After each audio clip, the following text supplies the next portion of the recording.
Ito, panoorin natin guys. O, ito. Injo. O, mga buko. Ba? Dinidikdik ng ulo. Sa kabila. Ba, mukhang matindi rin yung kabila. Kasi yung buko malambot yun. Ito, nyog. Magugulang na. Mukhang malupit din itong kulokoy na ito natin sa gawing kanan. Ha? O. Aba, o.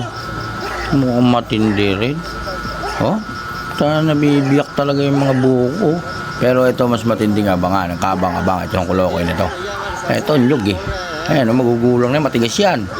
Mahirap, ano yan, hindi ka mukha ng buko na yan, mga mura pa, oh. Napakasimple lang biyakin yan. Yung nyog, paano bibiyakin yung tigas niyan? Teka raw.